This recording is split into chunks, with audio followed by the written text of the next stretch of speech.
Muy buenos días, son las 9 en punto de la mañana de este jueves 7 de noviembre del año 2024. Y en este momento a las 9 en punto de la mañana, usted está sintonizando en conexión por Éxito 107.1 FM, la emisora del sur de Miami, territorio Éxitos. Usted también nos puede escuchar en su teléfono celular si descarga la aplicación Actualidad Media Group.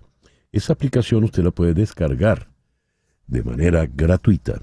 Y si usted entra en www.exito107.com, además de escucharnos, nos puede ver.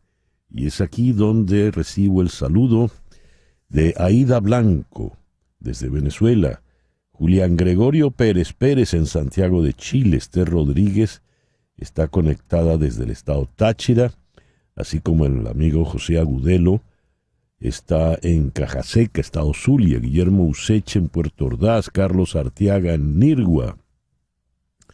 El amigo Xavier Migüez nos saluda desde Barcelona, en España.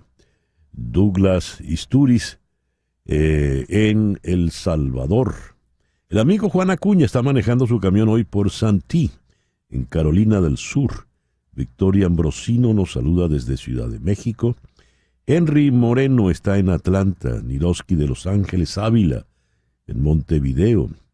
Alfredo y Marianela están en Dulcinela, Toronto. Moreila Sojo en el estado Carabobo. Gloria Herrera en Bogotá. Mimoni Ani también en Bogotá. Emilia James o James. Carlos Cuevas en Westchester. Saeda Bon en Quisimima. Doña María Alicia Cifontes, buenos días. Abelino Freites está en Lisboa. Él lleva la cuenta según la Navidad de Maduro. Entonces ya para él hoy es Día de Reyes. Bueno, llegaron los Reyes Magos y dice, los Reyes Magos le dieron a Maduro su regalo, Mr. Trump. Jesús Grajirena, el jueves que alegra a la productora, dice él. Rosmary Martínez en South Miami. José de Villa en Maracaibo, María Alejandra Alfonso en Gainesville, Míber Quesada en Margarita. Uy, gracias a todos, caramba, qué gran cantidad de amigos se suman a esta familia. En Conexión es una producción de Floralicia Anzola para Éxito 107.1 FM en Miami. Buenos días, Floralicia. Buenos días, César Miguel. Buenos días a todos ustedes. Y como les he dicho siempre, hoy es viernes. No, hoy es jueves. Ay, qué tonta. Pero no, es las ganas de que sea viernes. Hoy es jueves. Laura Rodríguez en la producción general. Buenos días, Laura. Buenos días y feliz jueves.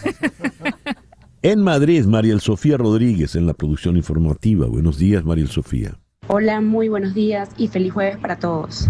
¿Ves? La única que se equivocó fuiste tú. Jesús Carreño en la edición y montaje, Carlos Prato en los controles. Buenos días, Carlos. Muy buenos días y feliz jueves. Así es. Y ante el micrófono, quien tiene el gusto de hablarles, César Miguel Rondón. Hoy, jueves 7 de noviembre, es el día de San Ernesto Sviefalten, San Amaranto de Albi, San Atenodoro de Neocesaria y San Baldo de Tours. En el calendario astrológico de Enrico Mariani, para el día de hoy, la luna continúa creciendo en Capricornio, luna para recuperar el tiempo perdido, luna para trabajar en solitario, luna propicia para todo lo que tiene que ver con el mundo financiero. Y a las 5:57 de la tarde entrará creciente en Acuario, pero de Acuario hablamos mañana. Luna, por ahora creciente en Capricornio, Sol en Escorpio, este jueves 7 de noviembre del año 2024. Hoy es el Día Internacional de la Física Médica, coincidiendo con el natalicio de Marie Curie. La principal función que se desempeña en el campo de la medicina es realizar un trabajo de investigación para la prevención, diagnóstico y tratamiento de múltiples enfermedades y padecimientos que aquejan a los seres humanos, además de garantizar la seguridad radiológica de los pacientes y de los profesionales de la salud. El físico médico es el que ayuda a la persona a curarse y a tener mejor calidad de vida. Hoy también es el Día Internacional contra la Violencia y el Acoso Escolar. Día Mundial de la Preservación Digital. La UNESCO define a la preservación digital como aquellos procesos que garantizan la accesibilidad permanente de los objetos digitales. Es el Día Internacional de la Gestión de Proyectos. En Venezuela es el Día del Periodista Deportivo y Día del Obrero Educacional. El programa que hemos preparado para el día de hoy lo vamos a iniciar en Caracas con el periodista Alonso Moleiro. El Tribunal Supremo de Justicia rechazó la impugnación sobre los resultados electorales del 28 de julio. Pero no solo rechazó la impugnación, la consideró temeraria y ha arremetido en contra de la abogada que presentó esto a nombre del Partido Centrados y de otras organizaciones. La van a pasar al tribunal disciplinario, en fin. Luego aquí en Washington vamos a conversar con Gustavo Alegret. Ayer la señora Kamala Harris reconoció su derrota, vamos a conversar sobre su discurso. Y también con Gustavo allá en Washington vamos a indagar sobre los rumores o comentarios sobre ya hay que pensar en el nuevo gobierno y cuál será el gabinete de gobierno que pueda adelantar el señor Trump. En Madrid vamos a conversar con Luis Rodrigo de Castro, experto en temas internacionales, profesor de la Universidad CEU San Pablo. Esto es delicado. El Senado ruso ratificó por unanimidad un tratado de defensa mutua con Corea del Norte. Se trata de una profundización en la cooperación de seguridad entre Rusia y Corea del Norte. ¿Qué significa esto? En Madrid vamos a seguir para conversar con nuestra muy querida Goisedra Súa, quien fue hasta Paiporta y Catarroja, las poblaciones aledañas a Valencia, consideradas la zona cero de la desgracia de la Dana. Vamos a tener el testimonio directo de ella, que ha hecho extraordinarios reportajes allí. Siguiendo en Madrid, pues casi es un programa madrileño, vamos a conversar con Alejandro Requeijo. Él es periodista de El Confidencial. Ayer la Fiscalía Española informó al Juzgado de Instrucción número 31 de Madrid que se opone a la petición del partido Vox de reabrir la causa en la que se investigaba la estancia de Delcy Rodríguez en el aeropuerto Adolfo Suárez de Madrid en el 2020. Esto salpica al escándalo conocido como el caso Coldo, que salpica a su vez a Ábalos y al gobierno español. Pero por supuesto, el principal interés nuestro está en el salpique que le da a la señora Delcy Rodríguez. Y aquí en Miami vamos a cerrar con dos Andreínas, Andreína Mujica y Andreína Fuentes Angarita. Ellas son artistas. Andreína Mujica es una excelente fotógrafa y van a participar en la Feria Internacional de Arte de Doral, con dos exposiciones, A la Carta y Fin del Cuento, de Fuentes Angarita. A la Carta es un viaje visual que te invita a explorar las intersecciones de la vida digital, a la naturaleza, el conflicto social y la identidad. Bien, ese va a ser el programa para el día de hoy. Y el foro, porque hoy sí vamos a tener foro, se lo vamos a dedicar a la participación de los jóvenes en política. ¿Cuánto participaron los jóvenes en la elección del pasado martes? ¿Cuál es el interés que, por ejemplo, en Estados Unidos, en América Latina y en Europa están manifestando los jóvenes por la política? Y como la sospecha suya es cierta, pues no están muy interesados. ¿Por qué? Vamos a contar para este foro con el politólogo venezolano Walter Molina Galdi en Buenos Aires y con la politóloga Diana Garay en Washington. Ese es el programa que hemos preparado para el día de hoy, 7 de noviembre del 2024. Y como habíamos comentado, el 7 de noviembre de 1867 nació Marie Curie, polaca, nacionalizada luego francesa, una de las mujeres científicas más destacadas del siglo XX. Recibió el Premio Nobel de Física en 1903. y el Premio Nobel de Química en 1911. 2 premios Nobel en 2 disciplinas distintas. El 7 de noviembre de 1872, el carguero Mary Celeste zarpó de Staten Island, en Nueva York, con destino a Génova. 4 semanas después, lo encontraron abandonado misteriosamente. De estar vivo, Rafael Silva, este era un gran programa para nuestro insólito universo, porque era un carguero de 3 mástiles, sí, un velero. Estamos hablando a finales del 19, zarpa y desaparece toda la tripulación. Encuentran el velero a la deriva, en el Atlántico, ya llegando a Europa. ¿Qué pasó con la tripulación? El misterio permanece hasta el día de hoy. El 7 de noviembre de 1873 se realiza el primer censo en Venezuela. Se determinó que había 1.784.194 venezolanos. El 7 de noviembre de 1874 se inauguró en la Plaza Bolívar de Caracas la famosa estatua ecuestre del Libertador.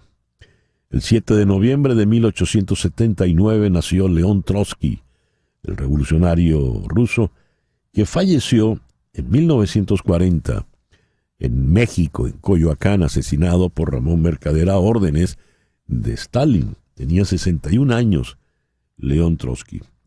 El 7 de noviembre de 1908 murió Butch Cassidy en Bolivia.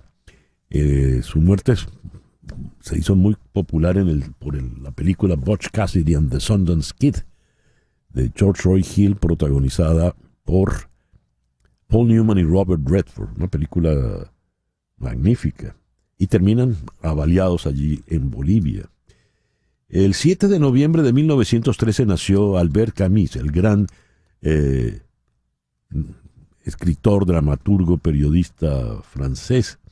Recibió el premio Nobel en 1957. El 7 de noviembre de 1929 se inauguró el MoMA, el Museum of Modern Art, en Nueva York. El 7 de noviembre del año 2000, las controvertidas elecciones entre George W. Bush y Al Gore son concluyentes. El resultado es a favor de Bush y esto lo dictamina la Corte Suprema de Justicia. El 7 de noviembre del 2013, Twitter comienza a cotizarse en la Bolsa de Valores de Nueva York, hasta que llegó el señor Elon Musk. El 7 de noviembre del 2016 falleció el gran Leonard Cohen, poeta, novelista, cantautor canadiense. Tenía 82 años. Y el 7 de noviembre del 2020, Joe Biden ganó las elecciones presidenciales en los Estados Unidos. La historia ya la conocemos. El 7 de noviembre de 1943 nació la gran Joni Mitchell, la gran cantautora canadiense fundamental en la década de los 70 en el pop rock y en el jazz, desde ese entonces hasta el presente. Hoy cumple 81 años. Y el 7 de noviembre de 1958, Eddie Cochrane debuta en las listas del Reino Unido con el 7 de noviembre de 1967. Una pareja de compositores firmó con una agencia que publicaría sus obras, DJM Publishing. Tuvieron que ser acompañados por sus padres porque eran menores de edad.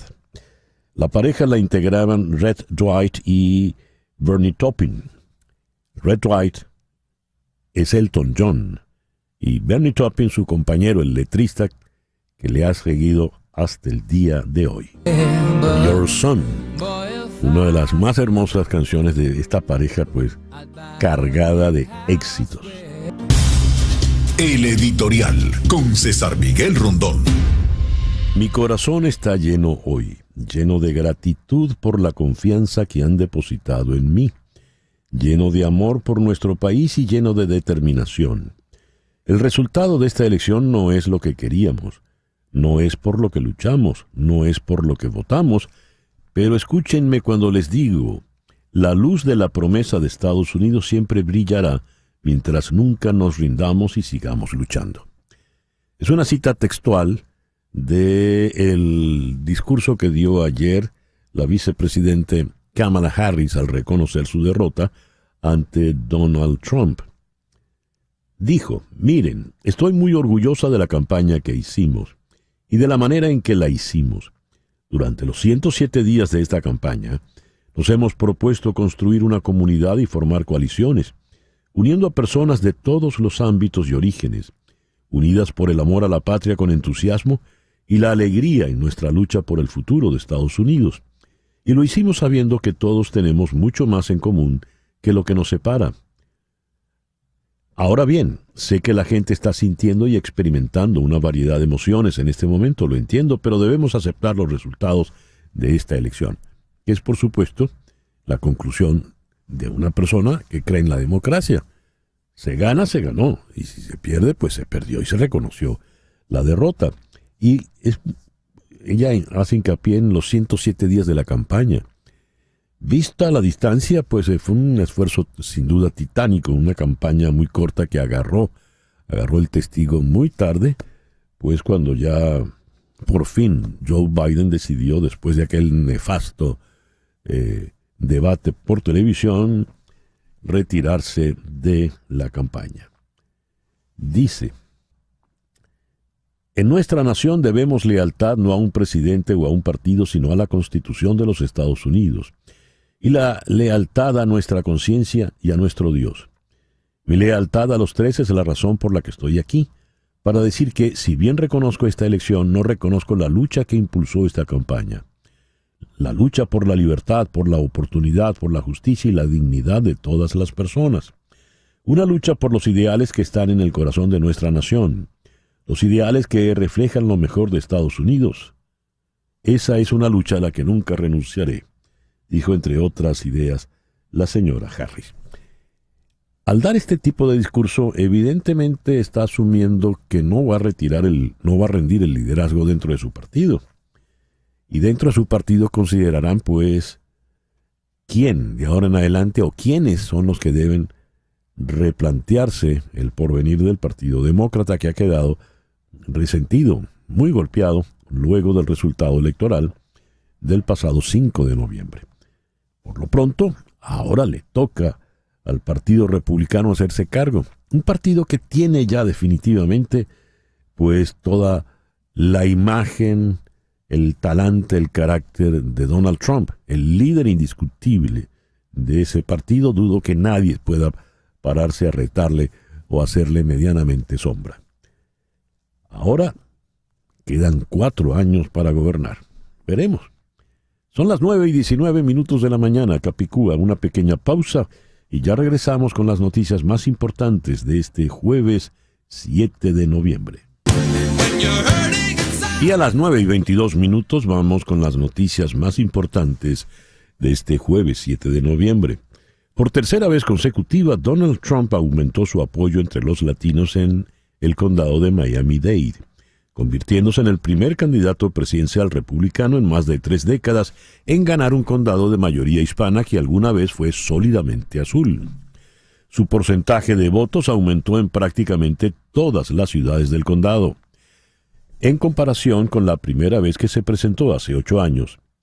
Eso incluye algunos de los bastiones fuertemente hispanos como Hialeah y Doral, que le dieron sus porcentajes más altos de votos en esta elección. Trump perdió Doral en 2016 y también perdió Hialeah por poco ese año, pero ganó una escasa mayoría de votantes en Doral en 2020 y más de 2/3 de los votantes de Hialeah ese año. Esta vez ganó el 63% de los votos en Doral y más del 75% de los votos en Hialeah. Y he aquí una de las paradojas de esta elección. Donald Trump anunció abiertamente que eliminaría el Obamacare, pues resulta que la ciudad en Estados Unidos con más beneficiarios de Obamacare es Hialeah. Los funcionarios del Departamento de Justicia han estado evaluando cómo cerrar los 2 casos penales federales contra el presidente electo Donald Trump antes de que asuma el cargo, para cumplir con la política de larga data del departamento de que un presidente en funciones no puede ser procesado. Ahora que Trump volverá a ser presidente, los funcionarios del Departamento de Justicia no ven margen para presentar ninguno de los casos penales en su contra, y no tiene sentido seguir litigándolos en las semanas previas a que asuma el cargo, según revelaron fuentes. El secretario de Estado del Vaticano, el cardenal Pietro Parolin, indicó que el Vaticano espera una política sabia ante los migrantes y que no se llegue a esos extremos en relación a las promesas electorales de Donald Trump de que llevaría adelante una deportación masiva de migrantes latinoamericanos. Cito: la posición del Papa y de la Santa Sede es muy clara a este respecto. Estamos a favor de una política sabia hacia los migrantes y, por tanto, que no llegue a estos extremos. El Papa ha dado indicaciones muy precisas, muy claras sobre este tema. Creo que es la única manera de afrontar el problema y de resolverlo de manera humana. Cita textual para el cardenal Parolin. Además, deseó que el nuevo presidente pueda ser realmente un elemento de distensión y pacificación en los conflictos actuales que están desangrando el mundo. Cita textual. El ministro de Exteriores de Rusia, Sergei Lavrov, aseguró hoy que su país está abierto al diálogo con la futura administración estadounidense tras la victoria de Donald Trump. Veremos si hay propuestas. Insisto, no fuimos nosotros quienes congelamos las relaciones y no somos nosotros los que debemos plantear su restablecimiento, dijo Lavrov en Kazajistán. Pero si se produce una iniciativa sincera para sentarnos sin demandas unilaterales y hablar sobre dónde estamos y cómo avanzar, no seremos nosotros los que pongamos obstáculos. Cita textual. El presidente Joe Biden se apresura a sacar adelante su agenda de política exterior a 3 meses de dejar el cargo. La administración ahora tiene una fecha de vencimiento y una lista de tareas pendientes, según informó la revista Foreign Policy. En particular, la entrega a Kiev de unos $6,000 millones de ayuda destinada a Ucrania. Se espera que el presidente electo Donald Trump recorte la asistencia a Ucrania y la va a detener antes de tiempo, estoy seguro de ello, dijo el órgano político un exfuncionario del Pentágono. Europa está tratando de soportar la presión con líderes reunidos hoy con el presidente ucraniano Volodymyr Zelensky para discutir cómo aumentar el apoyo continental. Pero los problemas a los que se enfrentarán están simbolizados por la reunión que se llevará a cabo en Hungría, organizada por el que han definido como el auténtico fanático de Trump y simpatizante de Vladimir Putin, Viktor Orbán. También la fuente es político. La Reserva Federal se dispone a anunciar hoy su última decisión sobre las tasas. Se espera ampliamente que baje la tasa clave por segunda vez desde septiembre. Hasta el día de ayer, los operadores de Wall Street eran casi unánimes en considerar que la Fed recortaría la tasa de fondos federales, que actúa como referencia para otras tasas de endeudamiento en la economía, en 1/4 punto. El Banco Central está buscando reducir el entorno crediticio restrictivo que había establecido para frenar la creciente inflación que se apoderó durante la pandemia. Con ese recorte, la tasa de fondos federales del Banco Central volvería a caer a aproximadamente el 4,5%. Nicolás Maduro apostó por un nuevo comienzo en las relaciones con Estados Unidos, rotas en 2019 durante el primer mandato del ahora reelecto Donald Trump, que impuso sanciones para forzar la salida del mandatario izquierdista. En su primer gobierno, presidente reelecto Donald Trump, no nos fue bien. Este es un nuevo comienzo para que apostemos a ganar y le vaya bien a Estados Unidos y le vaya bien a Venezuela, dijo textualmente Nicolás Maduro. Y agregó: le deseo suerte en su gobierno y aquí estará Nicolás Maduro Moros, presidente constitucional reelecto de Venezuela, siempre dispuesto a relaciones positivas con Estados Unidos y con el mundo entero. Cita textual. La economía de Venezuela creció 5,9% en el tercer trimestre de este año respecto al mismo periodo del 2023, según el Observatorio Venezolano de Finanzas. En nota de prensa, explicaron que el crecimiento en los meses de julio, agosto y septiembre se debió principalmente al incremento de la producción petrolera, que pasó de 797,000 barriles por día en el tercer trimestre del año pasado a 993,000 barriles por día, un alza del 17%, según cifras oficiales recogidas en informes de la Organización de Países Exportadores de Petróleo, OPEP. Entre tanto, la actividad no petrolera subió 4,8% si se comparan ambos periodos, de acuerdo al observatorio, que también informó de aumentos significativos en la recaudación de impuestos, en la financiación bancaria y en el gasto gubernamental.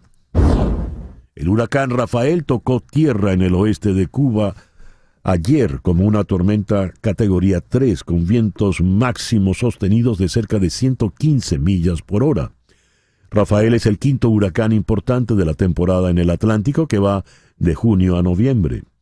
La tormenta pareció anunciar un apagón nacional semanas después de que el país fuera azotado por el huracán Oscar y acosado por días de cortes de energía.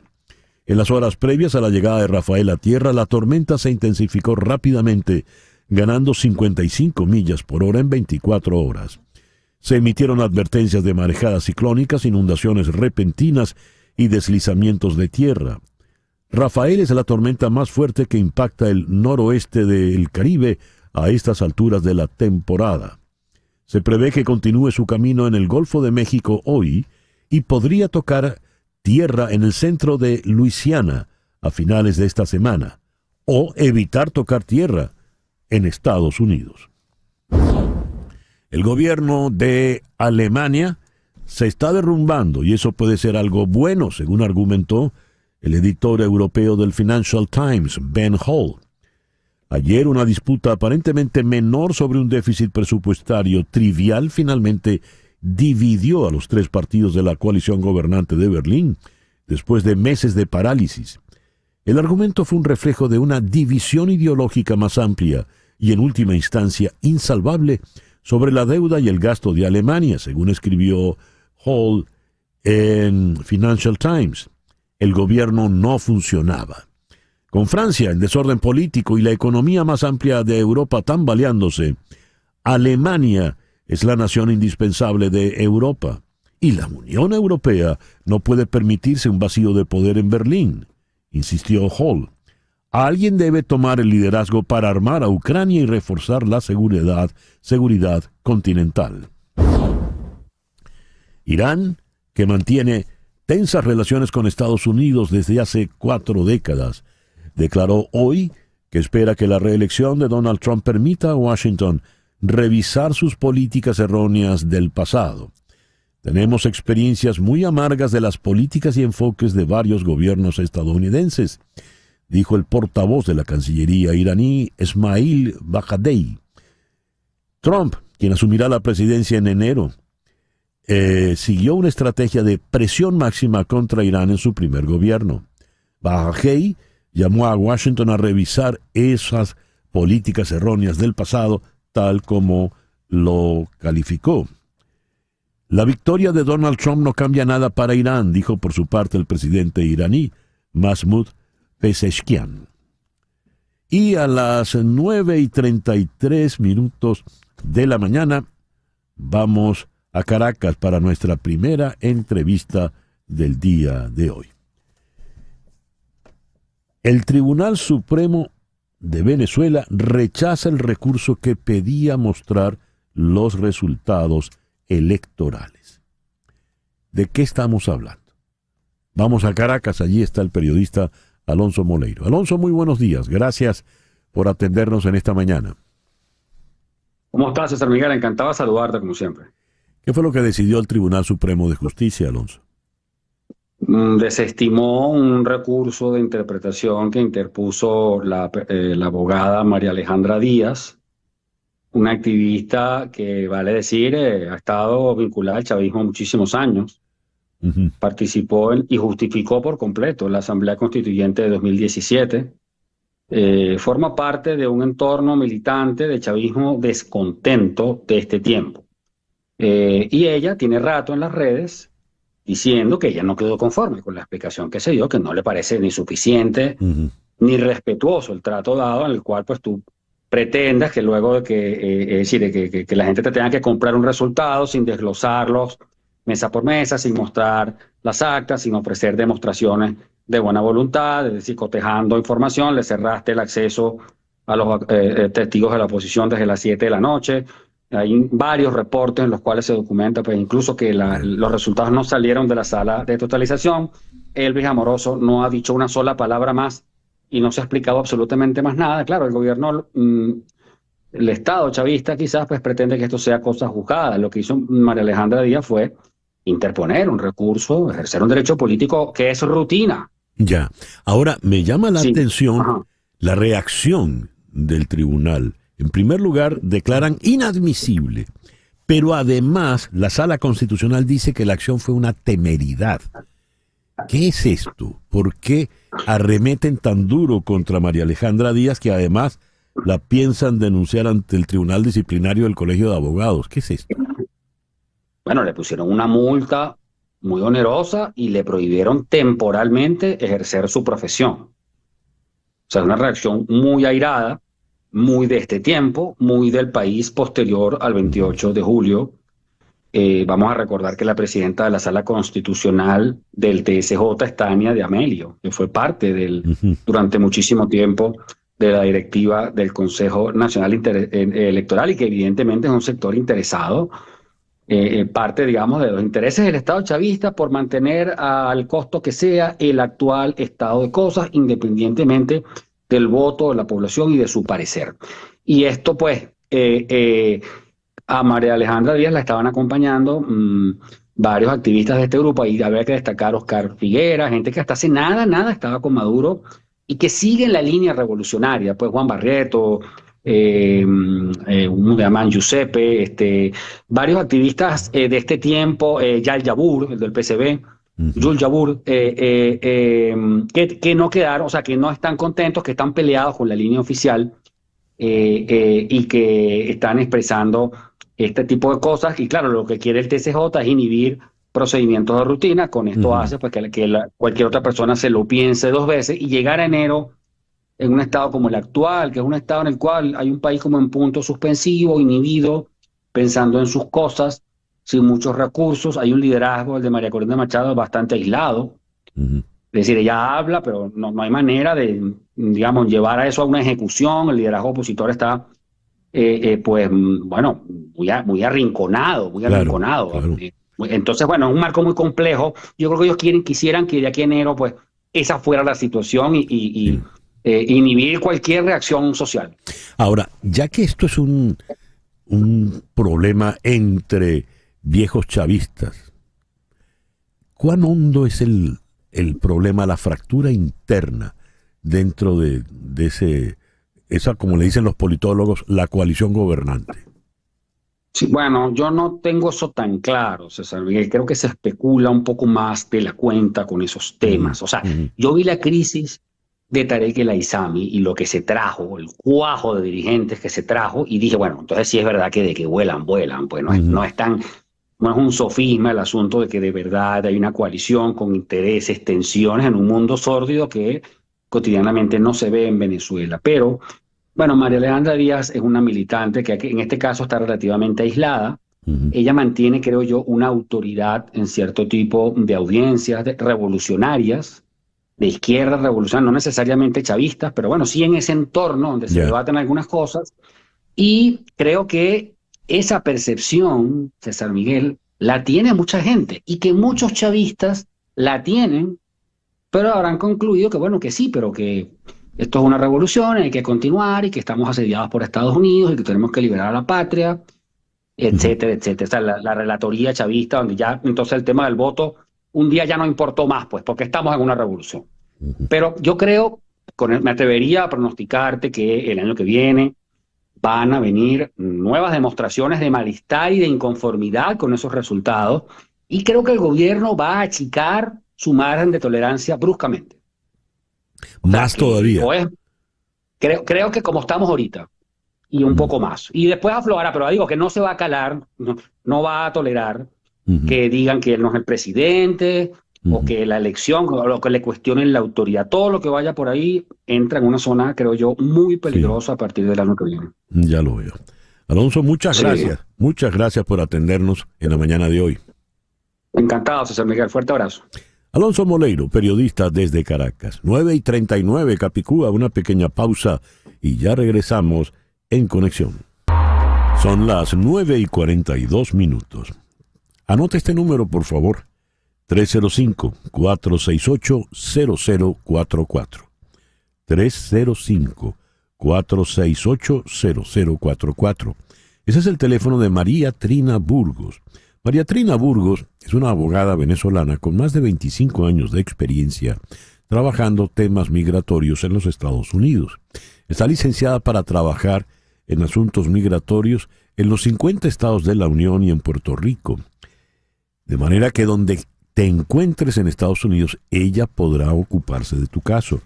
Y si estás en Venezuela, anota este número, el 0212-771-3040.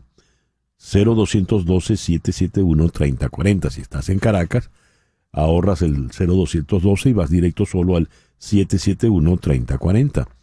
Esa llamada va a repicar sin costo adicional aquí en Miami, en la oficina de María Trina Burgos.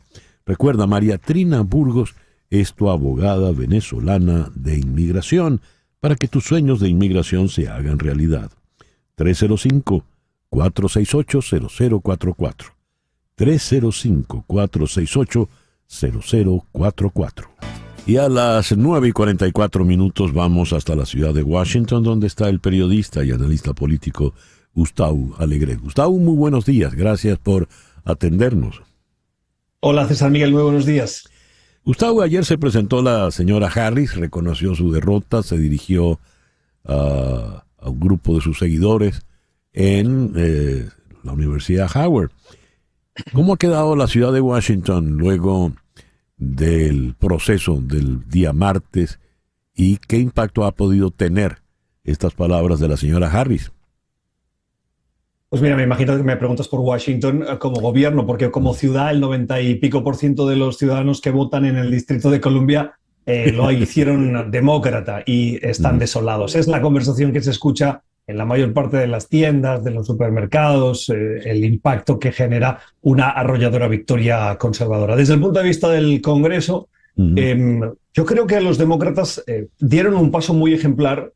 Hay que preguntarse si Donald Trump, si hubiera perdido, hubiese dado ese paso. Eso es política ficción, pero tenemos indicios para pensar que no hubiera sido una respuesta de altura como la que tuvo a Kamala Harris. Me parece que como demócrata reconoció la derrota. Creo que ese discurso breve tendría que haber incluido una cierta autocrítica. Algunos dirán no era el momento. Bueno, pero hay que abrir el debate. ¿Y quién mejor que la candidata que intentó liderar las aspiraciones demócratas para llegar a la Casa Blanca y tener como mínimo un cierto control del Congreso? No digo todo porque ya las encuestas nos daban indicios de que eso no se iba a producir, pero no hubo autocrítica, hubo mensaje de lucha, mensaje de continuar, sí, pero ¿y la autocrítica? Porque claramente hay algo que no se ha hecho bien por parte de los demócratas. Y la segunda es, ¿por qué tuvo que esperar al día siguiente? Ya hemos visto ese escenario con Hillary Clinton, cuando nadie daba por hecho que podía ganar Donald Trump y que los demócratas en el 2016 pasaron triunfantes por una campaña electoral en la que, lógicamente, los datos de las encuestas decían una cosa mal, porque no lo recogían como estaba realmente sucediendo, y cuando llegó el momento ya era demasiado tarde para corregir el rumbo. Los estadounidenses apoyaron a Donald Trump. Donald Trump le gana a las mujeres. Ya ha derrotado a dos, a Hillary Clinton y a Kamala Harris. ¿Quiere decir que se le perdieron las oportunidades a las mujeres dentro del Partido Demócrata? ¿Qué pueden significar puertas adentro, no solo del Partido Demócrata, sino del quehacer político en Estados Unidos, el rol femenino? Mira, estos días se está especulando mucho de quién la votó, de qué manera votó, que si fueron las mujeres las que abandonaron a uno o a otro, si no salieron. Yo creo que es muy difícil explicar una victoria electoral, sea la de ahora de Donald Trump o de cualquier otro candidato, con los reduccionismos de es que no salieron las mujeres. Yo creo que es una suma de múltiples causas que explican que Donald Trump ha tenido la habilidad de conectar mejor con la mayoría de trabajadores de clase media en este país y convencerles de que su propuesta es más atractiva para sus intereses. Las mujeres, es cierto que las mujeres podían estar más preocupadas por los derechos de salud sexual y reproductiva, pero a lo mejor había otras cosas del Partido Demócrata que no les gustaban. Lo que hemos descrito los analistas políticos como el movimiento woke, ¿no? Bueno, a lo mejor eso, ese elemento no gusta que haya una inferencia en las agendas de las escuelas públicas. No gusta que a final de mes, cuando se hace la cesta de la compra, esta siga siendo más cara que cuando gobernaba Donald Trump. No gusta que llenar el depósito de gasolina de un vehículo siga siendo caro o más caro que en aquella época. Es decir, hay muchos elementos que hacen que las mujeres puedan haberse también decantado, no en la proporción que esperaba Kamala Harris por ella, sino por Donald Trump. Por lo tanto, yo creo que hay que hacer un análisis mucho más poliédrico e intentar entender por qué se ha erosionado el voto latino, por ejemplo, por qué se ha erosionado el voto afroamericano, por qué masivamente los hombres han votado por Donald Trump. ¿Es porque hay machismo en este país? Yo creo que puede haber un elemento de ese, pero eso no explica todo. Y por lo tanto, hay que hacer el análisis con más profundidad y probablemente con mucho más tiempo. Seguro. Ahora, el tema woke se las trae, porque pasa a ser una suerte como de estorbo en el quehacer político de los demócratas y de las personas que ahora definen como progresistas. ¿Qué puede pasar con esa tendencia? Yo creo que, me lo decía, le voy a dar el crédito, un amigo que es académico en el Instituto de Empresa en Madrid, ¿no?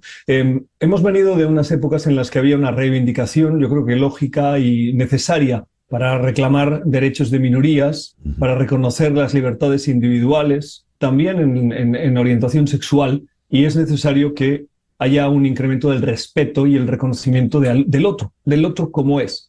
Lo que creo es que el péndulo se puede haber ido demasiado allá. Yeah. Para algunos ha ido demasiado lejos. Y lo que el voto en este caso nos dice es que no vamos a apedrear, como pasaba en el Antiguo Testamento, a quien tuviera comportamientos lascivos o inadecuados a la moral pública de aquel momento, ¿no? Eso es evidente. Pero tampoco nos tenemos que exceder en otorgarles todos los derechos y que nos impongan todas las maneras de ver, cuando una mayoría de estadounidenses cree que esa tendencia o esos derechos tienen que ser iguales con las mismas obligaciones, no por imposición, sino por convivencia, por respeto, ¿no? Entonces, los sociólogos lo podrían explicar seguramente con más profundidad, pero sí me quedo con la idea del péndulo, ¿no? El péndulo que por un lado no reconocía esos derechos y que naturalmente la sociedad ha ido reconociéndolos poco a poco, pero tal vez ha virado demasiado ahora a la izquierda y vuelve al centro de manera natural. Ya lo veo. Pasando a otro asunto, se empiezan a oír ya nombres, alguna especulación sobre el futuro gabinete que llevará Trump desde la Casa Blanca. Incluso han hablado hasta de su hijo, que podría incorporarse, el cargo especial para el señor Kennedy, o el mismo Elon Musk, que fue presentado por Trump con el título de aquella película, Ha nacido una estrella. ¿Qué sabes de esto, Gustavo? Bueno, yo creo que estamos en el terreno de la especulación. Sí. Y claramente Donald Trump se va a rodear seguro de aliados, de fieles. Esta es una gran diferencia, me parece, con respecto de la primera presidencia. Donald Trump llega con un poder, si se confirma el control de la Cámara de Representantes, como no lo ha tenido ni los Clinton, ni los Bush, ni los Obama, ni los Biden. Probablemente es solo comparable a la era Reagan. Ese control, con la experiencia de gobierno que tiene, y con un partido que es mucho más MAGA que republicano del 2016, Donald Trump tiene la experiencia de haber transitado por 4 años en los que conocimos lo que pasaba dentro de la Casa Blanca. ¿Por qué? Porque personas como Bob Woodrow, que escribió varios libros sobre la presidencia de Trump, o periodistas que reportaban sobre lo que acontecía dentro de la Casa Blanca, incluso dentro de la Sala Oval, era porque la gente que trabajaba con él lo contaba. Y Trump no va a permitir, entiendo yo, en esta ocasión, rodearse de personas que son más institucionalistas que maguistas, ¿no? Yo creo que él va a querer hoy, más que nunca, fieles que son acérrimos y que lo ven no tanto como un presidente que también, sino como un líder. Y en esos va a haber cerrazón. Vamos a tener más opacidad en el próximo gobierno Trump, seguro. Bien, ya veremos. Gustavo, muchas gracias por atendernos en la mañana de hoy. Gracias a ti, César Miguel. Gustavo Alegret, periodista y analista político desde la ciudad de Washington. 9:53. Las noticias de este momento en Conexión Radio. ¿Qué noticias tenemos en este momento, Flor Alicia? Bueno, César, el jefe de gobierno alemán, el socialdemócrata Olaf Scholz, nombró este jueves a un nuevo ministro de Finanzas tras destituir al liberal Christian Lindner, una decisión que hizo caer la víspera el gobierno de coalición y abre la vía a nuevas elecciones. El nuevo ministro, George Kukis, de 56 años de edad, es un asesor de Scholz y experto en temas económicos. La destitución de Lindner el miércoles provocó la caída del gobierno de coalición y abre la vía a la celebración de elecciones legislativas anticipadas a principios del año próximo. La caída del gobierno también llega en un mal momento para Alemania, que atraviesa una grave crisis industrial, y también para Europa, preocupada por las repercusiones para su comercio y seguridad de la elección del republicano Donald Trump como presidente en Estados Unidos. Estamos hablando de la locomotora de Europa. La locomotora de Europa. Es un riesgo. Ellos quieren adelantar ahora las elecciones a enero. A raíz de esta situación es muy viable que pase. Bien, veremos entonces. Gracias, Flor Alicia. Ya que estamos en Europa, vamos a Madrid. Allí está Luis Rodrigo de Castro, quien es profesor de Relaciones Internacionales en la Universidad CEU en San Pablo. Luis Rodrigo, muy buenos días, muy buenas tardes allá al otro lado del océano. Gracias por atendernos. Prende la cámara, Luis Rodrigo, que no te estamos viendo, por favor. Se ha congelado, no es que no prendió la cámara, es que se ha congelado. ¿De qué vamos a hablar con Luis Rodrigo mientras se descongela la cámara? Pues de lo siguiente. El Senado ruso ratificó en el día de ayer, por unanimidad, un tratado de defensa mutua con Corea del Norte, en momentos en que países occidentales acusan a Pyongyang de enviar miles de soldados para combatir contra Ucrania. El acuerdo votado por el Senado, que allá en Rusia se llama Consejo de la Federación, había sido aprobado 2 semanas antes por la Cámara Baja del Parlamento y debe ser enviado a Vladimir Putin para su aprobación final.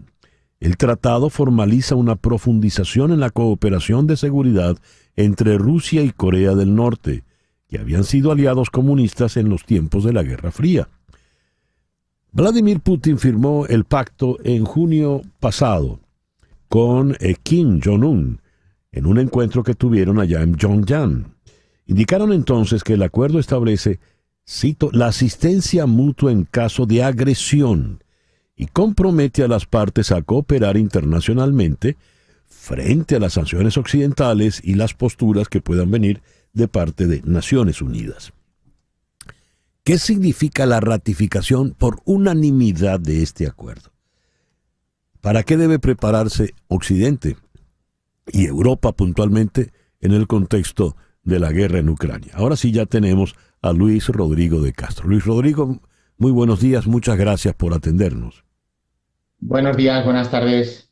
Un placer como siempre. Muchas gracias. A ver, ¿qué representa este acuerdo para la defensa mutua entre Rusia y Corea del Norte? Pues aparte de lo que puede suponer para los dos países, quizás representa más para Corea del Norte que para lo que es Rusia. Recordemos que Rusia es uno de los grandes arsenales, una de las grandes potencias militares a nivel mundial y sobre todo yo por lo menos no lo interpreto tanto como la ayuda que Corea del Norte puede prestar a Rusia, sobre todo en Ucrania. Rusia tiene los medios humanos y técnicos precisamente para seguir haciendo frente en esa contienda en Ucrania. Lo veo más desde la otra perspectiva, desde la perspectiva norcoreana. Hay que recordar que Corea del Norte y Corea del Sur siguen en guerra, no hay un tratado de paz oficialmente firmado entre ambas, y Corea del Sur es uno de los socios privilegiados de Estados Unidos. Por tanto, Corea del Norte lo es de Rusia, China, es un país que está mucho más próximo a estos regímenes. Por tanto, yo lo enmarco más en esa recolocación y podemos interpretarlo también como una salvaguarda parcial al régimen del dictador norcoreano, de que no va a haber una intervención, por ejemplo, de Estados Unidos en el país. Yo la descartaba, tampoco creo que Estados Unidos, y menos con Donald Trump, que va a abrir un periodo, si sigue en esta segunda administración como lo fue en la primera, más pacifista, creo que supone una garantía más para la pervivencia del régimen norcoreano que lo que pueda suponer en el conflicto de Ucrania, redirigiendo tropas de Pyongyang a esa zona del frente. Y ese espíritu o esa tónica pacifista que uno podría suponerle a un segundo gobierno de Donald Trump no le dará alientos a Kim Jong-un luego de este tratado.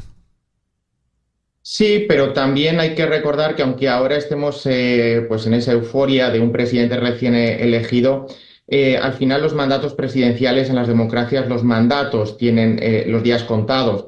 Y más en el caso de Donald Trump. Donald Trump ahora sí que ha podido presentarse, pero lo que está claro es que su mandato no podrá continuar más allá de 2029. Está esa enmienda constitucional que impide a un presidente estar más de 2 mandatos.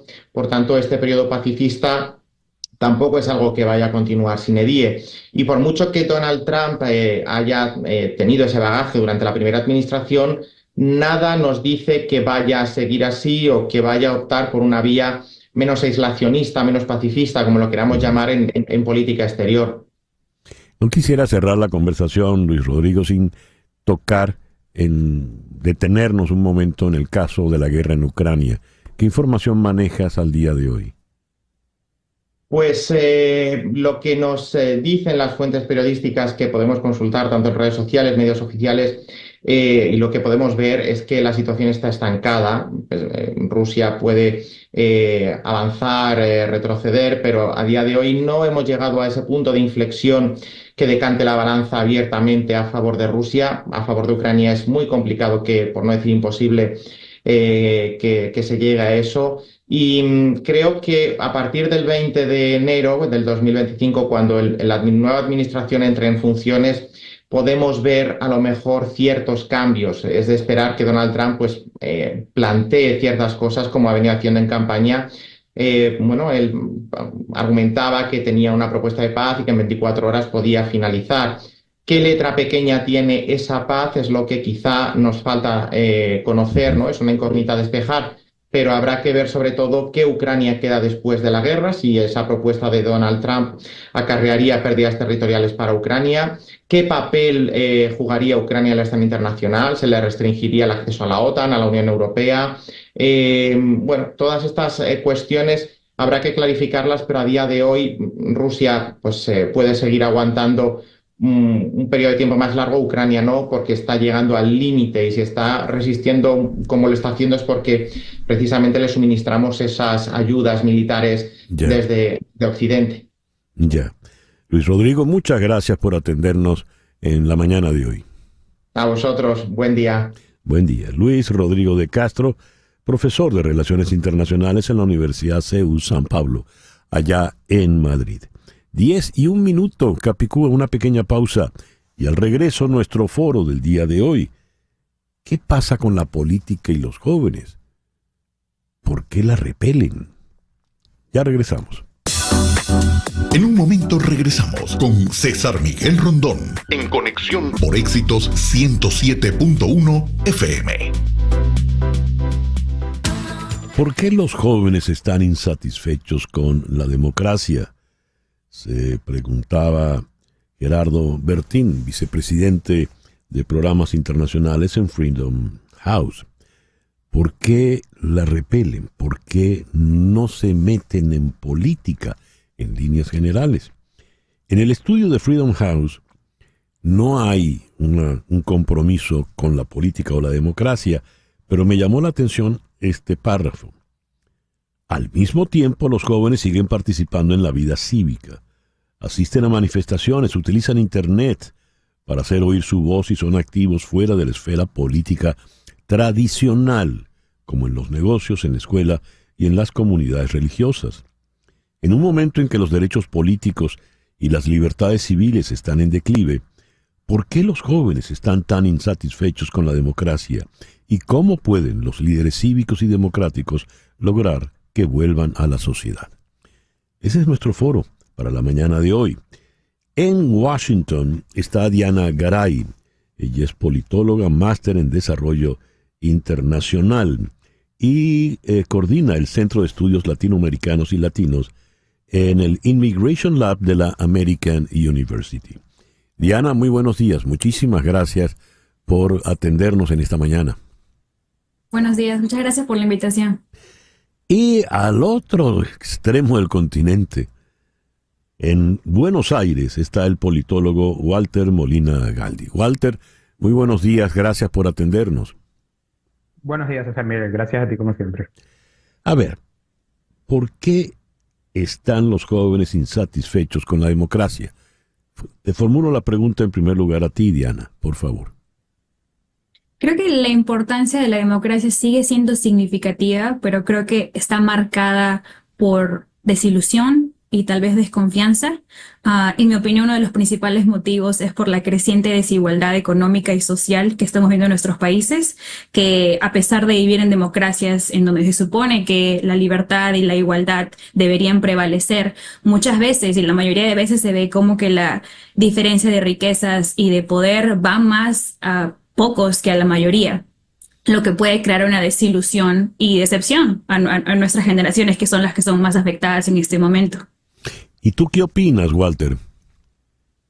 Sí, coincido totalmente con Diana. De hecho, la percepción de la democracia en los jóvenes, hay estudios recientes, además del que mencionas, hay uno del Global Journal de 2023 que indica que una parte significativa de los jóvenes en el mundo se siente desconectada de los sistemas políticos, pero no porque rechacen la democracia en sí misma, sino porque perciben que las instituciones y los líderes han fallado en asegurar sus derechos y en ofrecer oportunidades.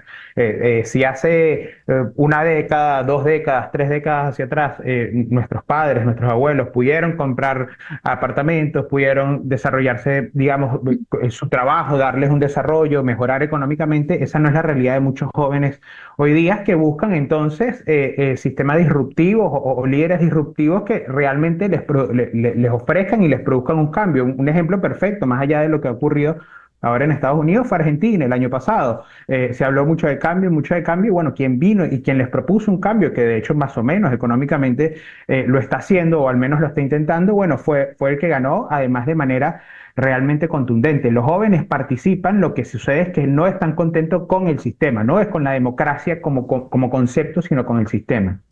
No tenemos a este momento todavía el desglose puntual de la votación juvenil el pasado martes, pero sí hay importantes números que pueden darnos a entender cómo se inclinó ese voto juvenil.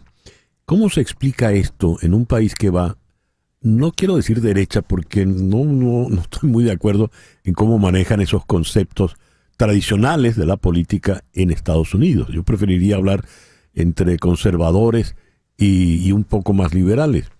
Pero ¿por qué ese acento hacia el conservadurismo? ¿Cómo explicarías tú lo que ha ocurrido, Diana?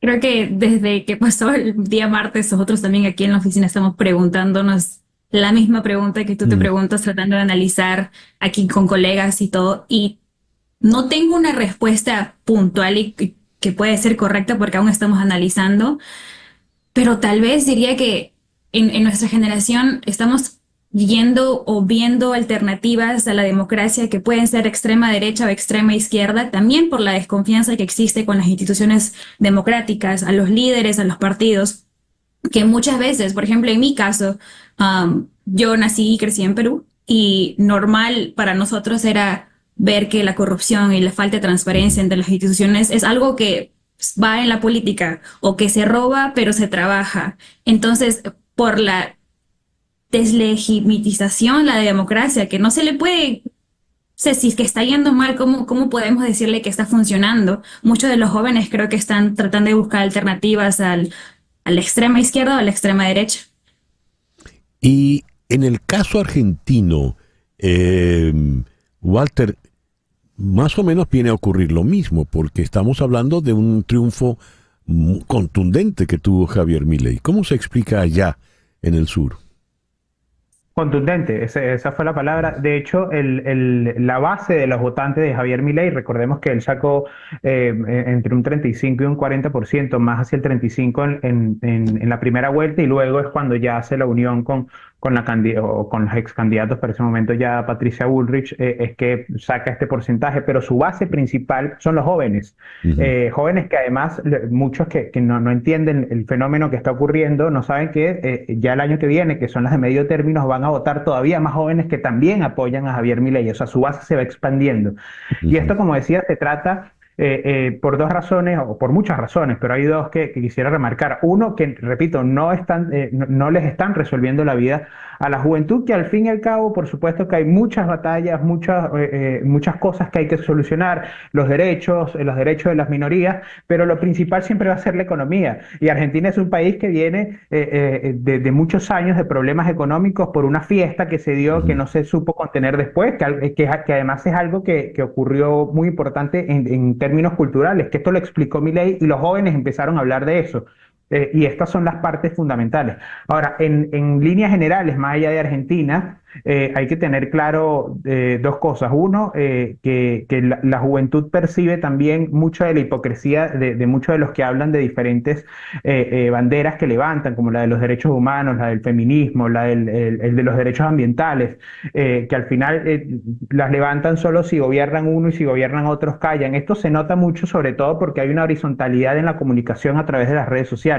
Y por otro lado, algo que bueno, nosotros también analizamos mucho, lo analizamos desde el Foro Argentino para la Defensa de la Democracia, y sé que muchas universidades y organismos lo hacen, es que hay una, en líneas generales, después puede haber obviamente particularidades, los jóvenes, hombres, menores de 35 años, suelen ser más conservadores que sus padres, y las mujeres jóvenes menores de 35 años suelen ser más progresistas, por decirlo de alguna manera, por utilizar esa etiqueta, que sus madres. ¿Eso cómo se explica? ¿Por qué los hombres son más conservadores y las mujeres más progresistas, Walter?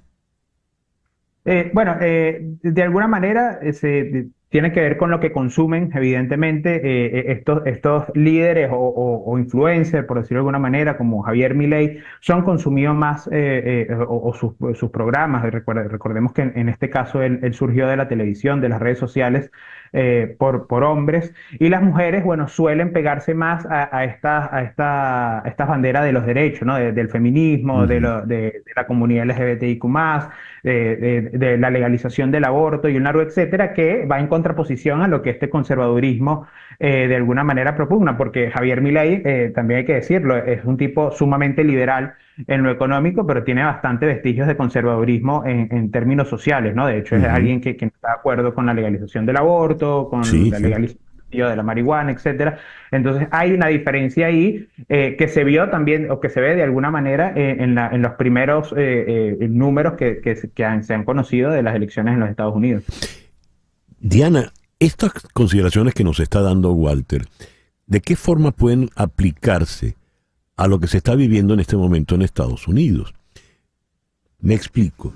El señor Donald Trump, cuando llegue y se juramente el 20 de enero, va a ser el presidente de mayor edad en juramentarse en la historia de las juramentaciones presidenciales en Estados Unidos. Se va a juramentar de 78 años. ¿Y quiénes votaron por él? ¿Esos jóvenes de los que estamos hablando? ¿O fueron absolutamente indiferentes precisamente por esa edad? No, si vemos los porcentajes, es la mayoría jóvenes blancos, latinos blancos, mujeres blancas también, que le dieron la mayoría de los votos a Donald Trump, un presidente con un récord criminal que da a ver el lamentable estado de la sociedad de los Estados Unidos en este momento, que prefieren poner a un criminal como presidente que a una mujer. Me parece muy interesante lo que Walter estaba comentando, y solamente quería acotar de que sí es lo que los hombres, la mayoría de los jóvenes consumen y lo que las mujeres siempre van por los derechos humanos porque nos afecta, porque es contra nosotros. Y lo que debería cambiar, lo que deberíamos decir es contra todos nosotros, no solamente contra las mujeres. Y ese creo que es el gran problema, de que nos dividimos entre que sí, solamente te afecta a ti, porque solamente te afecta a ti nomás te conviene y te importa trabajar y pelear por eso. Pero al final es a todos. Y creo que esa narrativa es la que debemos cambiar. No es solamente contra las mujeres, es contra todas nuestras libertades. Es curioso porque se crean grupos. Uno puede pertenecer a un grupo o a un sector, pero después se desentiende.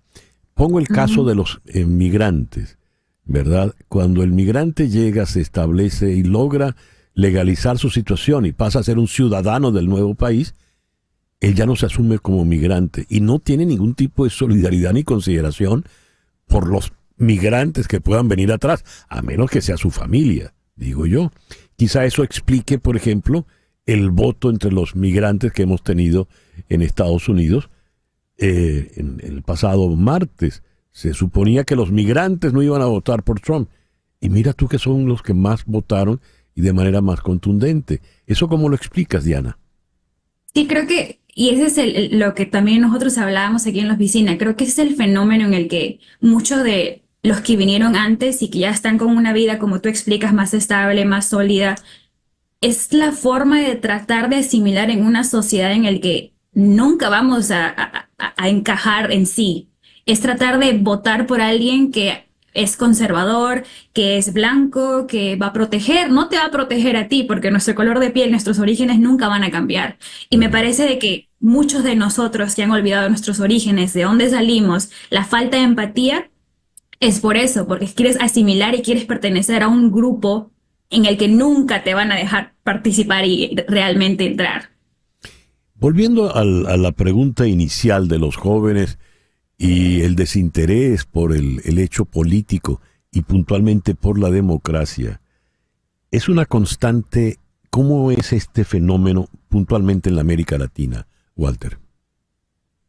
Mira, yo reitero, como dije al principio, no creo que sea contra la democracia o con la democracia como concepto, sino con un sistema que no le es útil a una población a la que hoy le cuesta más dejar de vivir con sus padres, a la que hoy le cuesta más estudiar, a la que hoy le cuesta más obtener ingresos, a la que hoy le cuesta más desarrollarse, conformar una familia y un largo etcétera. De hecho, esto lo estamos viendo en datos demográficos, en datos de nacimiento y un largo etcétera. O sea, todo esto tiene que ver con ese punto. Es el sistema el que no les está funcionando, porque si uno entra en las redes sociales tan demonizadas, además por quienes tienen que promover la democracia, es algo que resulta extraño eso, se ve que hay interés realmente, hay un interés de la gente, de los jóvenes, de debatir, de hablar, de opinar, y también en muchos casos que esto ocurre, aunque una situación obviamente completamente diferente, porque es un régimen no democrático, pero en Venezuela la gente, o los más jóvenes, no están ingresando a partidos políticos, pero sí a organizaciones sociales, sí a organizaciones civiles, participan de la vida social y de la vida política de alguna manera, pero no lo hacen con ese rol porque no están de acuerdo, porque tienen desinterés por los partidos, porque no le creen a los líderes políticos, y por supuesto que esto es un caldo de cultivo para muchos populistas. Ahora bien, quiero en este punto decirlo. Esto tiene que ver, como dije anteriormente, con mucha de la hipocresía de quienes han tomado banderas y quienes han intentado secuestrar lo que tienen que ser movimientos sociales. La característica fundamental del movimiento social es que incluye a los afectados y a los no afectados. Entonces, si el feminismo le dice que el hombre es malo y en vez de tomar una postura liberal para poder llegar y tener los derechos de todos, toma una postura muchísimo más inclinada hacia la izquierda y que se utilice eso para fines partidistas más que políticos, pues eso aleja a la gente. Si le dice que el hombre es malo, el hombre no se siente identificado. Si le dices que el migrante es malo, el migrante no se siente identificado. Y en cuanto a los migrantes, yo diría que es algo quizás más básico. Hay que separar, obviamente, por ejemplo, los puertorriqueños que los venezolanos de los cubanos. Los primeros simple y llanamente votan por la economía. Sienten que este gobierno, más allá de que sea una percepción o no, eso pueden debatirse de distintas maneras, no les cumplió económicamente y Trump sí lo va a hacer. Y en el otro caso, que también son argumentos válidos, se tengan de acuerdo o no, se ve que, o creen ellos, que Donald Trump o los republicanos son más duros contra regímenes como el de Cuba y el de Venezuela que de lo que es los demócratas. Entonces se vota también con esa lógica, no necesariamente porque ya no se sientan migrantes, aunque también hay mucho de eso, ¿no? Ya. El tiempo se nos vino encima y vamos a llegar a una conclusión. Te dejo la palabra de cierre, Diana, por favor. Palabra de cierre, decir que la democracia sigue siendo significativamente importante para todos nosotros, si no, no estaríamos aquí yo y Walter, y mucha gente yendo a votar, mucha gente publicando en sus redes sociales. Tal vez la forma en la que lo hacemos es distinta, pero no quiere decir que no sea válida. Los principales motivos, a mi parecer, la desigualdad, la falta de confianza en las instituciones democráticas, los líderes y los partidos, que muchas veces, y no solamente a nosotros, pero a nuestros padres, ya les han fallado. Y ¿qué nos hace pensar, qué nos hace querer decir es eficiente, no es eficiente? Tal vez hay alternativas que podemos seguir. Pero sí, es significativamente importante. Simplemente queremos tratar de cambiarle y tratar de hacer que funcione para nosotros también. Muy bien. Gracias, Diana. Gracias, Walter, por haber compartido con nosotros en el programa de hoy. Un gusto. Muchas gracias. Diana Garay es politóloga, máster en desarrollo internacional y es investigadora en la American University, allí en Washington. Walter Molina Galdi es politólogo y está radicado en Buenos Aires. Hacemos una pequeña pausa y ya regresamos en conexión por Éxito 107.1 FM aquí en Miami y vamos a España para ocuparnos de la tragedia en Valencia. Una pausa y regresamos con César Miguel Rondón en Conexión. Bien, ahora vamos a escuchar esto. Hola, soy Yolanda Salvador y mi historia es que me rescataron de un sótano. Yo estaba saliendo con mi coche y me vino todo el agua encima. Y allí mi marido estaba saliendo con su taxi y se tuvo que montar en un árbol mientras el taxi se lo llevaba a la riada. Estamos vivos de milagro, contándolo y agradecidos de verdad porque la vida que nos ha dado Dios la estamos poniendo al servicio de todos los demás, ayudando. Aquí me estoy llevando cosas para mis vecinos que tienen nenes pequeñines y no pueden salir. Y entonces, bueno, aquí estamos en una segunda oportunidad de vida. Esa segunda oportunidad de vida de la señora Yolanda Salvador fue el testimonio que recogió Goisé de la Súa en Paiporta, allí en la comunidad valenciana, zona cero de la tragedia luego de la Dana. Vamos a Madrid para conversar precisamente con Goisé de la Súa.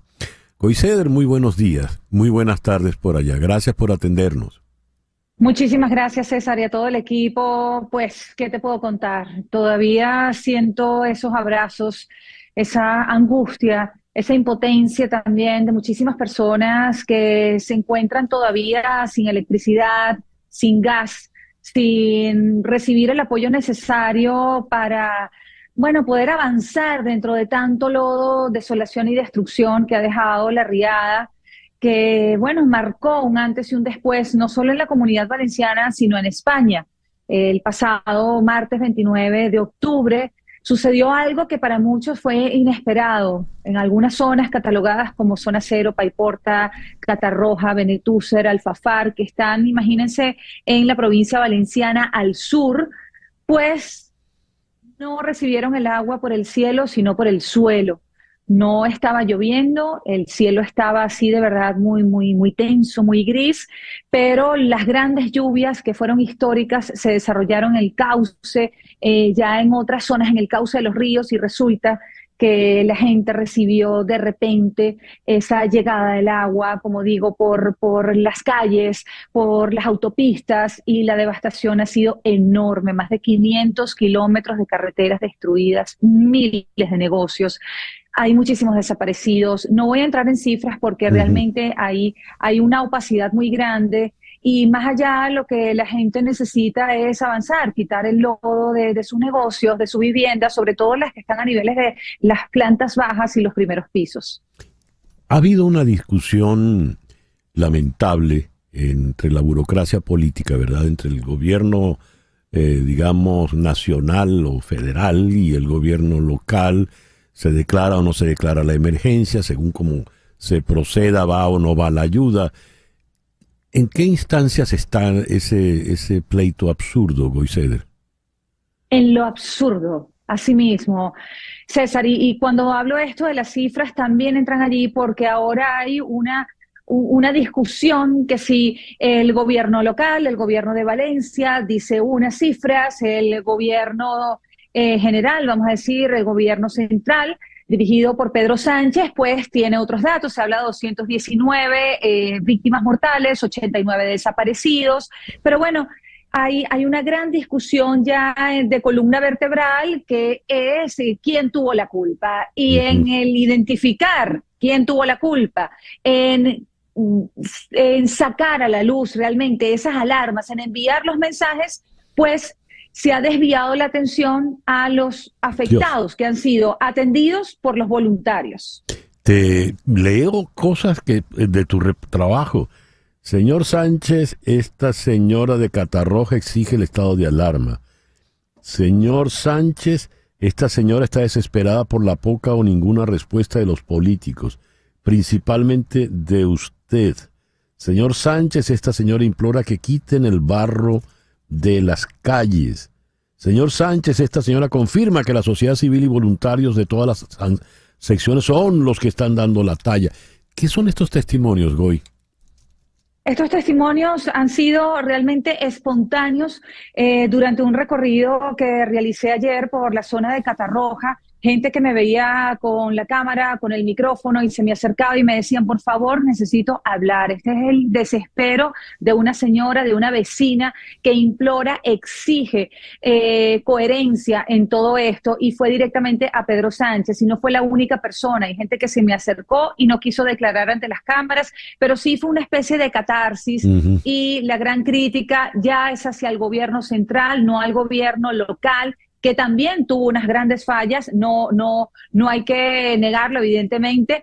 Pero bueno, César, y es lo que conversaba con la gente, es como tú tienes una familia, o tienes una familia de los padres están separados, la madre tiene la custodia compartida, sucede alguna tragedia y ves que la madre tiene a los hijos, se está ahogando, el padre, por tener algún problema con su mujer o su exmujer, va a dejar que su mujer se la lleve al río, ¿no, verdad? Entonces, ahí está el gran problema. El gobierno central tuvo que haber dado órdenes inmediatas de trasladar el ejército, los bomberos, la unidad de emergencia nacional, todos los recursos para apoyar a esa gente. Y ya a una semana, pues después de la visita de los Reyes, de la tensión que hubo, pues ya la ayuda está llegando. Ya. ¿Y has podido entrar en contacto con los venezolanos? Sabemos que entre las víctimas fatales hay venezolanos, Goy. Sí, he estado en contacto con ellos, no con familiares directos de víctimas ni desaparecidos, sino con gran comunidad que ha sido muy afectada. Recordemos que estas zonas que fueron devastadas están en las afueras de la ciudad de Valencia, en donde los alquileres son más baratos, son más amplios, y bueno, la distancia para trabajar a la ciudad capital, pues son de apenas 10 kilómetros, 12 kilómetros, y esta gente quedó muy afectada realmente, pero la resiliencia del venezolano, la tragedia de Vargas ha sido común en la mayoría de los testimonios, en recordar lo que sucedió en ese año 1999, el saber que Chávez en su momento rechazó ayuda de los Estados Unidos, como pasó aquí, que el presidente Sánchez rechazó la ayuda de 250 bomberos de Francia. Entonces hay elementos comunes en esto, y también evidentemente la desolación. Vienen a reiniciar su vida en otro país, y bueno, hay venezolanos que tenían 2 motos o carros para realizar trabajos de taxista, de repartidores, y perdieron todo sus negocios que habían empezado como emprendedores. Está completamente destruido. Aún así hay gestos de solidaridad. ¿Cómo fue lo de las 160 arepas, Goiseeder? Bueno, una belleza. Yo me fui a Torrent, que ya es una zona un poco más alejada de esta zona cero, pero que también sufrió un gran golpe, se destruyó uno de los puentes que conecta. Allí también hay zonas que sufrieron los embates, porque es increíble como la naturaleza, imagínate, cruzas dos calles y resulta que no pasó nada, pero en otro fue una devastación. Hay 2 niños lamentablemente desaparecidos y allí vive una gran comunidad venezolana. Yo fui a entrevistar a una familia que tiene un café, que vivían en Margarita, que están haciendo donaciones, y resulta que terminé en un apartamento con 9 venezolanos que estaban haciendo arepas para entregar en Catarroja. Me fui con ellos y no sabes la emoción, gente que aprovechaba y daba gracias por ese alimento calientico que abría el papel de aluminio, porque, ¿qué pasa? Las donaciones es harinas, latas de atún, todo muy frío. Y el hecho de tener en las manos esa redondez de solidaridad fue estupendo. También vimos a otros venezolanos y bueno, fue una conexión muy especial. Y los venezolanos no se quedan con los brazos cruzados, César, están ayudando. Hay gente que hasta lo perdió todo, como te digo, perdió sus carros, perdió la planta completa de abajo de sus casas o perdió el negocio y se está remangando las manos trabajando de voluntarios para ayudar a los demás. Para cerrar, Goiseder, el caso del señor Andrés Osorio, ¿qué pasó con él? Goiseder, Bueno, Andrés Osorio es un chamo, ¿sí? Sí, ya está. Sí, te bueno, escucho. Andrés Osorio es un venezolano, 26 años, César, que llegó a España a echarle pichón con su hermano de Mérida. Es apasionado por el activismo, abogado, está muy metido en la comunidad venezolana y mira, con 26 años me llevó a todos los sitios, la confianza y el liderazgo que está teniendo con la gente, iba de un lado a otro, se trasladaba hasta 10 kilómetros para llevarle una bombona de gas a alguien, y esos gestos de solidaridad, de acción, de empatía y de ejemplo es lo que nos hace confirmar que evidentemente los buenos somos más, y es que los venezolanos nos estamos integrando maravillosamente, porque no lo hacemos por venezolanos, lo hacemos por España, que es el país que nos ha abierto las puertas además. Goiseder, te agradezco mucho estos minutos que nos has dado y de verdad te felicito profesionalmente por el trabajo que has hecho. Admirable, de verdad que sí. Muchísimas gracias, César, y esto es parte de todo lo que llevamos por dentro, y agradezco enormemente a Floralicia, a ti, a tu equipo, por insistir, por estar. Sé que han sido momentos muy complejos periodísticamente por las elecciones de Estados Unidos. Aquí también aquí han sido evidentemente como de segunda importancia, porque toda la noticia ha estado allí, pero bueno, gracias por el espacio y un abrazo gigante. Un abrazo gigante. Goiseder Azúa, gran periodista venezolana desde Madrid. 10:36. Las noticias de este momento en Conexión Radio. ¿Qué noticias tenemos en este momento, Floralicia? Bueno, César Miguel, la Knesset, el Parlamento israelí, aprobó este jueves un proyecto de ley que permitirá deportar a Gaza a familiares de los autores de ataques terroristas, término que en Israel se usa indistintamente para referirse a atentados contra civiles o ataques contra soldados israelíes, generalmente cometidos por árabes. El proyecto, aprobado de madrugada por 61 votos a favor frente a 41 en contra, le da autoridad al ministro del Interior israelí para deportar a la familia del autor de un ataque si se demuestra que tenía conocimiento previo de la operación y no hizo todos los esfuerzos necesarios para evitarla. El texto de la norma estipula que la deportación será por un periodo de 7 a 15 años si el autor del ataque es ciudadano de Israel, y por 10 a 20 años si es residente de Jerusalén Este, esa parte de la ciudad que ha sido anexionada a Israel. La ley estipula también que los atacantes israelíes mantendrán su ciudadanía pese a ser expulsados del país. Bueno, decisión de hoy. De hoy en la madrugada. Ya. Gracias, Floralicia. Leo esta información. En el día de ayer, la Fiscalía en España le informó al Juzgado de Instrucción número 31 de Madrid de que se opone a la petición del partido Vox de reabrir la causa en la que se investigaba la estancia de la vicepresidenta de Venezuela, Delcy Rodríguez, en el aeropuerto Adolfo Suárez, Madrid-Barajas, en la madrugada del 20 de enero del 2020. Esto tiene importancia para Venezuela, obviamente, porque estamos hablando de una de las figuras prominentes de la dictadura venezolana. Pero en España esto remite a un escándalo serio de corrupción que salpica al régimen. En Madrid está el periodista del Confidencial, Alejandro Requeijo. Alejandro, muy buenos días. Gracias por atendernos. ¿Qué tal? Buenos días, César. Un abrazo a todos. Alejandro, explícanos qué ha ocurrido a raíz de esta decisión de la Fiscalía y lo que tiene que ver puntualmente con ese escándalo llamado el caso Coldo. Pues es una trama de corrupción compleja. Voy a empezar por el principio, César, si te parece, del año 2020. Vale. Por favor. En enero del año 2020 descubrimos que Delcy Rodríguez ha aterrizado en España cuando tenía la prohibición de pisar territorio europeo por la vulneración de los derechos humanos en Venezuela. Era una orden, una prohibición dictada por la Unión Europea. Es una llegada de Delcy Rodríguez que se hace en secreto, nos enteramos la prensa sin que el gobierno lo hubiese publicitado, y tiene relevancia porque quien acude por la noche, un domingo, en secreto, a recibir a Delcy Rodríguez y a tener un breve encuentro con ella es el que fuera hombre fuerte del Partido Socialista, hombre de confianza del presidente Pedro Sánchez y ministro de Transportes. Una de las carteras más poderosas y más importantes del gobierno era José Luis Ábalos. En ese momento, lo que hacen varios partidos de la oposición es denunciar los hechos en un juzgado de Madrid, como has comentado, y en ese momento el juzgado no encuentra razones para abrir una causa penal. Se le acusaba de prevaricación, es decir, de tomar una decisión administrativa a sabiendas de que era injusta, es decir, permitir el aterrizaje de Delcy Rodríguez en España a sabiendas de que lo tenía prohibido. El juzgado en ese momento, hace 4 años, casi 5, no encontró motivos para abrir una causa penal.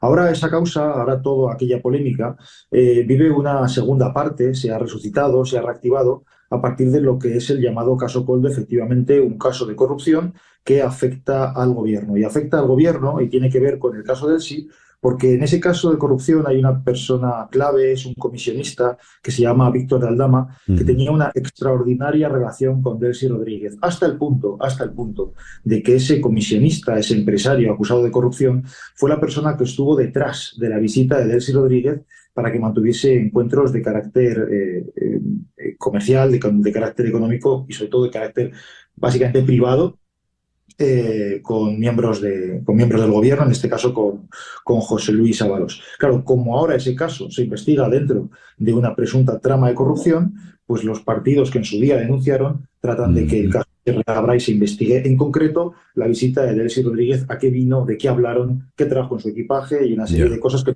están por esclarecer. Y el equipaje, eran 40 maletas, si mal no recuerdo, algo así, ¿no? Pues sobre el equipaje hay muchas incógnitas. Ese dato de referencia de las 40 maletas figuran en una declaración ante notario que presta uno de los vigilantes de seguridad privada que esa noche está prestando servicios en la terminal de vuelos privados de Barajas, donde aterrizó Delcy Rodríguez. Es la única constancia que hay sobre el equipaje que traía la vicepresidenta venezolana. Pero nadie de los participantes ha aclarado nada al respecto, y es otra de las cuestiones que se tienen que esclarecer. Leo que hoy el Supremo abre causa contra José Luis Ábalos por el caso Coldo. Por favor, coméntanos esto. Es un paso significativo, César, porque el Tribunal Supremo acuerda investigar al señor Ábalos. Es la máxima instancia en nuestro país, nuestra máxima instancia judicial, y es así porque Ábalos, a pesar de haber sido expulsado del Partido Socialista por esta causa de corrupción, Ábalos nunca dejó su acta de diputado en el Congreso de los Diputados, y eso le otorga un aforamiento, una protección especial que hace que no se le pueda investigar en un juzgado ordinario, sino que tenga que ser la máxima instancia judicial. Y esa es la razón por la cual ha habido que esperar respecto al resto de investigados a que el Tribunal Supremo considere que hay indicios suficientes como para poder imputarle, como para poder investigarle, y eso es lo que ha sucedido hoy. Y esto abre una puerta importante en lo que también tiene que ver con la visita de Delcy Rodríguez, porque a partir de ahí se abre una investigación nueva que podría incluir preguntas, o que podría incluir diligencias, o que podría incluir una investigación sobre lo que tuvo que ver con esa visita y de qué se habló en esa visita. ¿Esto de qué manera afecta a Pedro Sánchez y su gobierno? Bueno, pues afecta de manera directa a Pedro Sánchez, porque recordemos, César, que Pedro Sánchez llegó al gobierno después de un escándalo de corrupción que afectó al Partido Popular, que es hoy el principal partido de la oposición. Y uno de sus argumentos de bandera de Pedro Sánchez era la lucha contra la corrupción. Sí. Y con lo que nos encontramos 6 años después es que Pedro Sánchez tiene bajo investigación a su mano derecha, José Luis Ábalos, que fuera su ministro de Transportes y el que fuera el secretario o de organización del Partido Socialista, es decir, por así decirlo, el amo de llaves del partido del gobierno. Pero no solamente eso, la imputación de Ábalos se suma también la imputación de la mujer del presidente, también por presuntos casos de corrupción, que son tráfico de influencias y corrupción entre los particulares, y también la imputación de su hermano en un juzgado de Badajoz. Por lo tanto, los casos de corrupción rodean al presidente del gobierno, Pedro Sánchez. Dios. Alejandro, muchísimas gracias por estos minutos y por esa relación tan interesante y completa que nos has dado. Muchas gracias. Muy bien. Un placer. Alejandro Requeijo es periodista de El Confidencial, nos habló desde Madrid. Son las 10:44. Una pequeña pausa y ya regresamos. Esto es En Conexión por Éxito 107.1 FM en Miami. Continuamos en breve con César Miguel Rondón en Conexión por Éxitos 107.1 FM. Hoy a las 9 de la noche con Gladys Rodríguez por TVV Network. Hoy Gladys va a hablar de qué falló en la campaña de Kamala Harris y cuál fue el éxito en la campaña de Donald Trump. ¿Por qué la campaña demócrata no logró traccionar el apoyo mayoritario a la protección de los derechos reproductivos de las mujeres y convertirlo en un voto de su candidata? Esos serán los temas que tocará Gladys esta noche en Con Gladys Rodríguez a las 9 de la noche. Y antes, a las 8, la última con Carla Angola. Todo esto por TVV Network. Y se inaugura hoy la Feria Internacional de Arte de Doral. En medio de todas las exposiciones muy atractivas, hay dos que nos llaman la atención: A la Carta y la inmersiva Fin del Cuento. A la Carta es un viaje visual que te invita a explorar las intersecciones de la vida digital, la naturaleza, el conflicto social y la identidad. Y Fin del Cuento es una inmersiva. Esta es de Fuentes Angarita Collection. Y A la Carta es de Andreina Mujica. Son dos Andreinas juntas, en complicidad, la Mujica y la Fuentes Angarita. Vamos a hablar con ellas. Andreina, hola. Hola, Andreina. Hola, las Andreinas. Es una alegría, me da mucha alegría verlas y cuéntenos, ¿qué vamos a ver cuando lleguemos allí a la Feria Internacional de Arte de Doral? Bueno, la Feria de Arte Internacional de Doral. Esta es la Andreina Fuentes Angarita. Angarita, exacto. La Feria Internacional del Doral empezó una primera feria de El Doral en el Centro de Arte del Doral que comenzó el año pasado. Entonces estamos ahorita en la segunda edición de la feria y para ello nosotros preparamos con Art Connections Foundation, que tiene una galería en Alapata, una curaduría que es A la Carta, que hace la relación de los problemas de alimentación, de la comida. Y yo invité a Andreina Mujica, que ha sido colega mía por muchos años y nos une la ONG de Nelson Garrido, y con una obra a participar que ella va a explicar de qué se trata. Explica, Andreina. Por supuesto, saludos a todos por allá. Estoy muy feliz de estar en Miami. Estoy muy agradecida con mi tocaya y colega Andreina, porque me invitó a participar en esta bellísima, pero bellísima muestra, que además tiene una parte muy importante, que luego quiero que la extienda un poco más mi tocaya. Que tiene que ver con Venezuela, que tiene que ver con educación para la alimentación en lugares donde inminente y necesaria esta ayuda, este tipo de ayuda, además vista desde una perspectiva mucho más actual, mucho más moderna, mucho más necesaria. En mi caso, yo comencé con El cine se siente en la mesa, que es un homenaje a uno de mis amores más grandes, que es el séptimo arte, y yo estaba en plena pandemia. El que me conoce sabe que mi angustia por Venezuela es permanente, y soñé que mezclé las dos, pues. Soñé que Al Pacino, Tony Montana, no consumía cocaína, sino harina pan. Sí. Ajá. Y bueno, al despertar en plena pandemia, dije, bueno, ya como esto es el fin del mundo, pues no importa, he llegado a la locura completa, voy a hacer esta obra. Y comencé este homenaje de varios íconos cinematográficos en cuanto al afiche, afiches célebres que son reconocidos en el mundo entero, como puede ser de Al Pacino, como puede ser Anthony Hopkins en El silencio de los inocentes, o Delicatessen. Yo tengo muchos años, viví 20 años en Francia, entonces tengo también ese amor por el cine francés, todos ligados al mundo de la comida. De alguna manera lo inserto, lo hago ver dentro de la imagen, dentro de la fotografía, siempre respetando de qué va esta imagen, ¿no? Está, por ejemplo, decirte Penélope Cruz, en el film de Fina Torres, también metiendo un poco siempre algo de Venezuela. Pero comenzó justamente con la obra que le gustó a Andreina y por la cual me invita, que se está exponiendo en esta muestra, en la feria, que es Scarface, y Al Pacino. Es muy divertido porque de lejos ve Al Pacino, ve cocaína, y cuando se acerca estoy yo, está Andreina y está la harina pan, pues. Muy bien. Y Sí, vamos a Andreina Mujica dijo, para que explicases algo, Andreina Fuentes, sobre el hecho venezolano.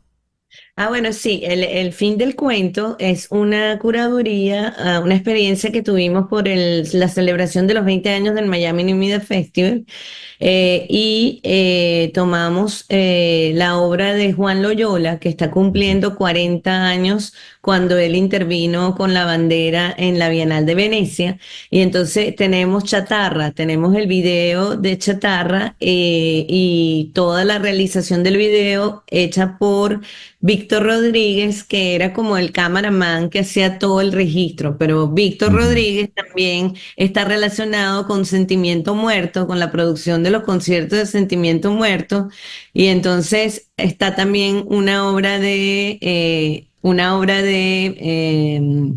Sí, fotográfica. Nelson Garrido, que fue la carátula del disco de Sentimiento Muerto, donde está la canción Fin del Cuento. Entonces, bueno, como nosotros también estamos terminando con 20 ediciones el Miami New Media Festival, le colocamos ese nombre, y está la obra de Nelson Garrido, que es Rin Tin Tin, después del ataque Comanche. También está puesta ahí. Hay fotografías de Sentimiento Muerto también. Y entonces hice también una curaduría, que está una obra de Claudio Perna, que es una mácula de Mao Zedong, que dialoga con una fotografía de William Riera, que dice comunismo, como dos personas viendo un cartel que dice comunismo, y junto con un sello, una obra de Nelson González, que es es un escudo que es de Haití, y cuando tú vas caminando se transforma en el escudo de Santo Domingo. Y eso lo pusimos junto con un video de Santo Domingo de Cataluña Films, que se llama Yo Soy Dominicano, exponiendo el problema de la apátrida que existe en República Dominicana con el borde. Y también acompañamos con una pintura, que es una pintura, pero se convierte como en chatarra, es así como arrugada, que es un homenaje que hace Néstor García a Chatarra de Juan Loyola. Muy bien, inviten entonces a nuestros oyentes, por favor. Bueno, nada, tienen que ir al booth S17 y S18 en la DIAF, que es el Doral International Art Fair. El lugar es precioso. Es un reencuentro con grandes amigos, hay artistas, coleccionistas, curadores. Vayan, no se la pierdan, de verdad, ahí estaremos. Allí vamos a estar. Gracias, Andreína Mujica y Andreína Fuentes Angarita. y ya son las 10:54. En Conexión fue una producción de Floralicia Anzola para Éxito 107.1 FM, con Laura Rodríguez en la producción general, Mariel Sofía Rodríguez en la producción informativa, Jesús Carreño en la edición y montaje, Carlos Prato en los controles, y ante el micrófono, quien tuvo el gusto de hablarles, César Miguel Rondón.